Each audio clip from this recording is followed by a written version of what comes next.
Welcome back to the Snowpoint cast. Today we're going to be reviewing a deck called Rock Lock. It's a deck from 2006. It got top 16 of the World Championships, so it's really strong. But yeah, let's get right into it. So we're going to start off with 3 Larvitar. And the Larvitars that you play in this deck are a different type. So you play 2 of the Delta species Fire type, and 1 of the Fighting type EX Rocket Returns Larvitar. So they all have 50 HP, but the reason that you play the type split is because you play a supporter card called Lanette's Net Search. It's your setup supporter, and Lanette's Net Search searches for different types of basic Pokemon. So playing that different split means that Lanette's can find 2 Larvitar on your turn 1 if that's what you need, and yeah, they both have a colorless attack for 10, single retreat, and are weak to grass.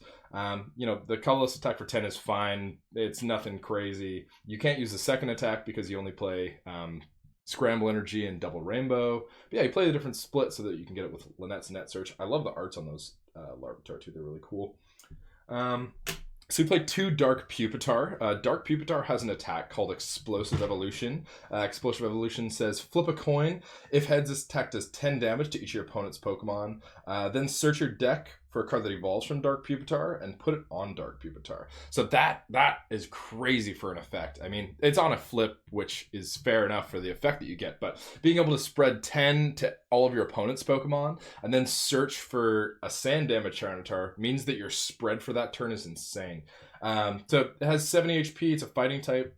Sometimes, very rarely will you double tackle. Double tackle does, it says it does 20 damage to each defending Pokemon. So that just means that back in the day in 2006, they had double battles. So it would do 20 to each, but that is not a thing anymore. But yeah, having the fighting type is kind of niche. It's nice. Sometimes you can hit stuff for fighting weakness if that's an option that you need to use. But yeah, so the sand damage Tyranitar is the really good effect of Explosive Evolution. So you hit the heads on the explosive, you spread 10 to everything, and then you put this guy on top, and the sand damage kicks in. So sand damage is a Pokebody that says if Tyranitar is your active Pokemon, put 1 damage on your opponent's Pokemon benched basic Pokemon in between turns. So that effect is really good because if your opponent has any basic Pokemon on their bench, whether that's a Solrock or a Lunatone or a Jirachi or just a Pokemon that they haven't evolved yet, they take 10 from the Explosive Evolution, and then they also take 10 from the sand damage, which puts them at 20, which is also really important for Second Strike. So Second Strike is the attack on Dark Tyranitar. It does 50, but if there's 2 damage on the defending Pokemon, it does 20 more damage, which is 70. And then you start adding, it's a dark type, so you start adding damage modifiers like special darks, and your numbers can add up really quickly. It has 3 retreat, which is kind of fat, but it has 120 HP as well, which is like the highest for stage 2s in the format, so it's really bulky. It takes a lot to take down. Yeah, having the fighting weakness is nice as well, because you can sometimes, like for example, Dragtrode, you can one-shot a Sneasel, even if it has no damage on it, because you second strike for 50, times 2 is 100, which is a knockout, which is really nice. But yeah, you also play 1 of this Tyranitar. So this is the Tyranitar from EX Rocket Returns. It has 120 HP as well. 2 retreat, which is a little better. Also has Psychic Resistance, which is nice. The other Tyranitar doesn't have any resistance. And it also has a different weakness, which can be really clutch, because there's a couple important cards in the format that can hit you for grass weakness, like Scyther EX, or there's a couple other things, and having that different type can be really nice.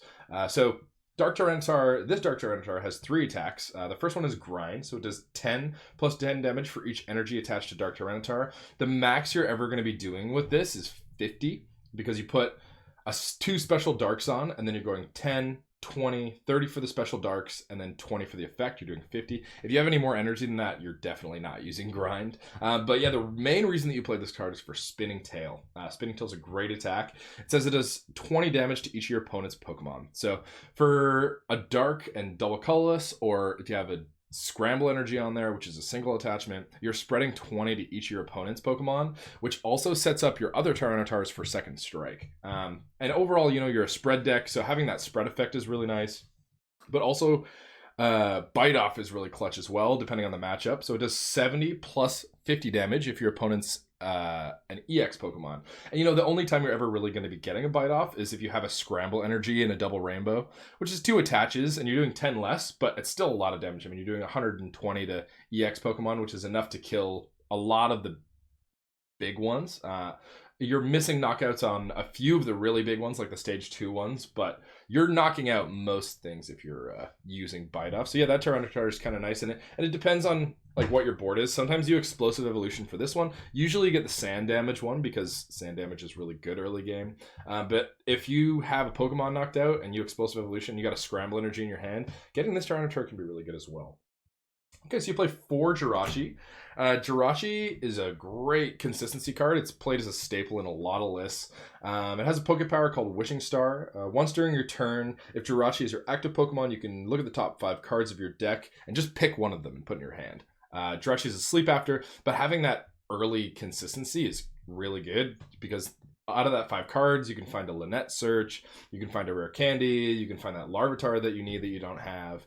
And not to mention, when you put a Jirachi up early game and it dies first, it's almost beneficial to you because at that point your Scramble Energy is live, and then all of your Tyranitars and other attackers are attacking for a single Scramble attach, which is like really powerful, especially when you're spreading damage, so the deck doesn't take prizes early that often at all. You're usually chipping a little bit of damage at a time, and your opponent goes up a few prizes, and then you destroy their board with your spread. So having that Jirachi die is actually sometimes a really good thing for the deck. It has 1 retreat, so it's pretty easy to retreat. 60 HP, which is not that much, but yeah. So you also play a 2/1/2 Dark Ampharos line. So the Mareep's not that important. You only play it for the Ampharos. It has Tackle for 10. You don't play any Lightning Energy, so you can attack with it. The Dark Flaffy actually has a pretty decent attack. So Thunder Slash for 10. If the defending Pokemon is a basic Pokemon, it's now paralyzed. And you can't use it 2 turns in a row, but having that paralyzed can be really good, especially against like Sneasel EXs or like any basic Pokemon that can be attacking. If you're having a slow start, Thunder Slash to stall, having a guaranteed paralyze is pretty strong for sure. But the reason that you play this line is for the Dark Ampharos. So Dark Ampharos has a lot of synergy with Dark Tyranitar because Darkest Impulse says whenever it's in play and your opponent evolves one of their Pokemon, they put 2 damage counters on it. So if you have an Ampharos in play and you have a Dark Tyranitar up and your opponent's evolved once, your second strike is now live. And Ampharos is really important for an item card that I'm going to show you in a second here. But yeah, Dark Ampharos is a really vital part of the deck. It's really strong. Okay, so you also play a 2/1/2 Pidgeot line. So Pidgey has corner for 1. Your opponent can't retreat. That can be really clutch. And speaking of clutch, Pidgeotto has the attack clutch. So it's the same thing, but for 10 damage. And sometimes you can stall your opponent out by, if you have enough board presence, you can clutch or corner your way into a game, which is really nice. And then you play it for the Pidgeot, though, is the main reason you play it. So Pidgeot has Quick Search. Quick Search is probably the best power that's ever been printed. It says once during your turn, you can search your deck for any card and just put it in your hand. And you can do that every single turn. So it's a really good consistency card, especially when you're playing a bunch of stage 2 stuff already. You already play 4 rare candy. So the Pidgeot's really nice. Having free retreat is nice as well. And you hit for 4 different types in this deck. You hit for fighting, dark, lightning, and colorless. So being able to hit for all those can be really good. Colorless doesn't seem that good, but all the dragon types in 2006, because there was no dragon type card, are weak to colorless. So clutching them for 40 and plus 30 is 70. That 2-shots a Dark Dragonite, which is really, really powerful. But yeah, Pidgeot's an amazing card. Okay, so we're going to get into our trainers now. So this is the reason that this deck is called Rock Lock. So you play 3 Ancient Technical Machine Rock. And now this is a TM that once you attach it, at the end of your turn, you must discard. But it grants you an attack for 1 turn, and the attack is called Stone Generator. If your opponent has any evolved Pokemon in play, remove the highest stage evolution card from each of them and put those cards back into his or her hand. So that's really good for a couple of reasons. One of them is because it activates Dark Ampharos. So as soon as you de-evolve your Pokemon, even if they didn't rare candy it and they just have to manually evolve, they're taking another 20, which is a lot of spread if you're de-evolving everything on their board. It also has synergy with sand damage because you're evolving their stage 1 Pokemon on their bench into a basic, and then in between turns, sand damage is active, so they're taking another 10 on their Pokemon. And once they evolve it again, they're taking another 20, and that's 30 damage per Pokemon if it's a basic on the bench after Stone Generator, which is really crazy. Another really cool thing you can do with Stone Generator is if your opponent overextends and plays a bunch of rare candies really fast. In this format, you can play rare candy at any time, even on the first turn. It's really powerful. But if your opponent does that and has a really quick setup, let's say they hit a rare candy Pidgeot and a rare candy Nidoqueen or something, then you can Stone Generator, and then those stage 2 Pokemon go back into your opponent's hand, and the basics are left with no stage 1. So it forces your opponent to have another rare candy in their hand, or they just can't evolve. And it's crazy too, because Scramble Energy and Double Rainbow Energy can only be attached to stage 2, or to evolve Pokemon rather. So when you Stone Generator that evolve away and they go back down to a basic, they also have to discard the special energy that they attached, which can be really detrimental to their setup. And that's one of the ways that Ancient Technical Machine Rock can just destroy your opponent's board. Really, really strong card in the deck, and it just has synergy with everything in the deck. It can only be used by an evolved Pokemon, so I mean that's not a crazy thing. It's a little bit of a niche that it just forces you to not use it on a Jirachi or Larvitar or Mareep or a Pidgey, but Pidgeot, Pidgeotto, Mareep, or pardon me, Flaffy, Dark Ampharos, Pupitar, Dark Tyranitar. Like, they can all use it, so you have a lot of options for your ATM rocks. So you play 4 candy. That's pretty staple for any deck that plays multiple stage 2 lines. Rare candy is just amazing. Again, like I said, you can play it on the first turn. So if you have a Pidgey and a Pidgeot and a rare candy in your hand on the very first turn, you can just play it and then quick search. And then you're quick searching right away, which can really speed up your setup and makes it really crazy. So yeah, Rare Candy is a great card. You play 1 POW hand extension. So this is a really interesting card in the format. It leaves you with 2 options. So it only works if you're down on prizes compared to your opponent.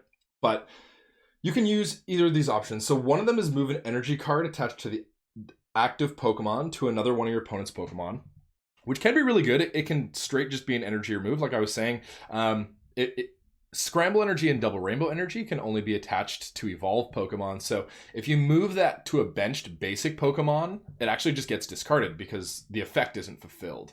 So that's a really cool effect of it. But POW Hand Extension has another effect, which is just a straight catcher effect. So if you're down on prizes, you can take one of your opponent's bench Pokemon and bring it active, which can be really good. It depends on your opponent's board, but bringing up bench Pokemon that your opponent has retreated that are hoping to keep alive is really clutch. And when you play Pidgeot, you only need 1 because you can just search it anytime. Okay, so you play 1 Protective Orb. Protective Orb just eliminates weakness, which is really good. It only works on evolved Pokemon, but you know, depending on what you're playing against, removing weakness can be really good. Like, for example, Dark Tyranitar is weak to grass, and if you're playing against Dragtrode plays a Scyther, which is grass type, which can one-shot you, which is really not what you want, being a stage 2 Pokemon with 120 HP. If you're getting one-shot, that's a really bad trade for your resources. So Protective Orb kind of just lets you chill there. Putting it on a Dark Tyranitar can be really nice too, because if you're playing against, like, let's say a Nidoqueen and you want to be spinning tailing early, you just slap a Protective Orb on there and then you can't get hit for weakness, which is really nice. In niche, it's really good against Dark Ampharos as well, because Nidoqueen plays Pidgeot too. So sometimes your opponent, because Dark Tyranitar is a fighting type, they'll try to counter you with a Pidgeot. So they'll try to just clutch you out, and they'll like toxic you and then clutch you. And because they're fighting resistant, you're actually only doing like 20 damage if they don't already have damage on them, which is awful. So you want to put that Dark Ampharos up to hit the Pidgeot for weakness. However, because it's weak to fighting, they just come up and counterattack it with a Nidoqueen, which is bad for your board. But with a Protective Orb, it at least lets you stay alive, have that one attack, and then just retreat back into something else that you would rather be attacking with. So yeah, really good card. You also play 1 VS Seeker. There's a couple supporters that you want to reuse and only play 1 or 2 of, and it's kind of dependent. But playing 1 lets you mess around with your mid game a little bit with Pidgeot. You can kind of adapt to your opponent's board with a VS Seeker, especially at Briney's. Briney's is a support you play. We're going to get into a sec. But it just like lets you pick up all your cards, and that's a really good card. It's just more consistency for the deck as well. Okay, so now we're going to get into stadiums. So the deck plays 3 Desert Ruins. Desert Ruins is a really good card. it says that anytime in between turns, each player puts 1 damage counter on his or her Pokemon EX with a maximum HP of at least 100. So this is mainly important for Blastoise. Blastoise is the biggest EX that you really need to counter in this format. LBS was a great deck, probably one of the best decks in the format. And being able to hit the Lugia, hit the Blastoise, hit the Steelix for chip damage so that Second Strike can hopefully one-shot is really good. And just playing 3 Stadium Wars were pretty important in the day too, so playing 4 stadiums in total is also good. So you play 1 Rocket's Tricky Gym. Rocket's Tricky Gym is an interesting stadium, so it gives you a attack. It gives every Pokemon in play an attack. And the attack is Feint Attack. So Feint Attack, for 1 colorless, it does 20 damage to one of your opponent's Pokemon, and it's not affected by weakness, resistance, any Pokepowers, any Pokebodies. And it's really nice because you're a spread deck, right? So you're spreading a lot of stuff, and if you don't have that POW hand extension to bring up, let's say, a Pidgeot that you want, but it's at like 80 HP because you've de-evolved it a few times and sand damage is kicked in, but it's not quite dead yet. You can just Feint Attack and snipe the Pidgeot and get rid of their consistency out of the way, and then it's not an issue anymore. So it's niche, which is why you only play 1, but it can lead to some really cool plays, especially with the amount that you spread. 20 doesn't seem like that much, but it can be really important. Okay, we're going to get into the supporters now. So the deck plays 4 Celio's Network. Celio says search your deck for a basic or evolution Pokemon that isn't Pokemon EX. Show it to your opponent and put it in your hand. So really good card. The reason you play Celio's is kind of the reason that you play Rare Candy. Rare Candy lets you instantly hit that stage 2 turn 1. So if you have a Celio's and you have that Rare Candy in your hand and you have any other Pokemon in play, you can just go Celio's for whatever stage 2 I need, boom, Candy stage 2. Mostly it's for the Pidgeot consistency. It lets you hit Pidgeot really consistently. But it also lets you search for a basic. You know, if you miss the Lanette's net search, but you hit a Celio's, at least you're hitting a Pidgey that can hopefully evolve turn 2, or a Mareep, or a Larvitar, or a Jirachi, kind of depending on your board state. Getting a Jirachi with a Celio's is actually kind of nice too, because it lets you switch into it, and then your consistency is at least there. Like if Celio's is your only supporter in your hand and you have an energy, at least you're doing something with your turn. Okay, so Lanette's Net Search, really good card. Search your deck for up to 3 different types of basic Pokemon cards. Show them to your opponent, put your hand. You can't get baby Pokemon, but this deck doesn't play baby Pokemon. So yeah, really cool card, and that's the reason you play the split on Larvitar, but you can get a Pidgey, a Mareep, and a Larvitar, or you can get a Larvitar, a Jirachi, and a Mareep, or a Pidgey, a Mareep, and a Jirachi. It kind of depends on your hand, but it's your early game consistency, and it's a super strong setup supporter. So deck also plays 2 Rockets Admit. You go down on prizes a lot, so being able to admin your opponent is really good in the late game, because usually they'll be up on prizes before you take the game. Like this deck doesn't usually win on single prize trades. You usually win by taking multiple prizes at the end of the game. So when your opponent, you know, goes 2 or 3 prizes up on you, and say you're at like 4 prizes and they're at 2 or 1, being able to play an admin to end them to 1 and then killing their Pidgeot option is like a really good option. But yeah, admin is kind of staple for almost every 06 deck. It's really good. It's just extremely powerful in this deck as well, because you usually tend to go down on prizes. So you play 2 Copycat. This format, hands get pretty big, especially with, you have Pidgeot, you have Jirachi. There's a lot of cards that just straight put cards into your hand. And when your opponent has a really big hand, being able to Copycat that is very strong. And it's just another, shuffle draw supporter that lets you refresh your hand. So you play 2 Steven's Advice. Steven's Advice is a really good supporter as well. It says draw a number of cards up to the number of your opponent's Pokemon in play. If you have more than 7 cards, including this one in your hand, you can't play this card. So yeah, it's really good. If you have 6 cards and a Steven in your hand, and your opponent has a board of 6 Pokemon, you just get to straight raw draw 6, which is wild in a supporter card. You up your hand to 13, and Stevens is a pretty staple card as well, which is why Copycat is really good. If your opponent has a really big Stevens Advice turn and you miss your Stevens Advice, at least you get to Copycat that. But yeah, really good draw consistency. You play 1 Briney's Compassion. This is the only tech supporter that you really play in your deck. But it's really cool because a lot of the times your Pokemon are attacking for Scramble Energy, which is a single attachment, because you're down on prizes so often.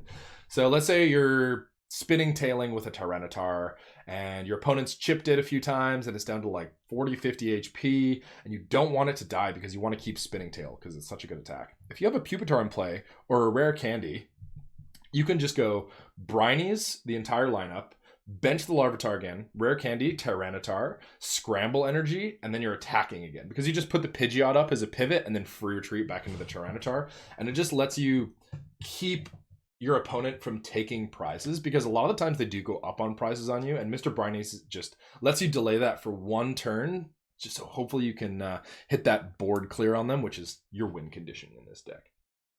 Okay, so we're gonna get to energy lines now. Play 4 special darkness energy. Every stage 2 other than Pidgeot, Ampharos, Tyranitar can both use special dark. Dark Ampharos actually has a really clutch first attack. So for 2, it has Ram.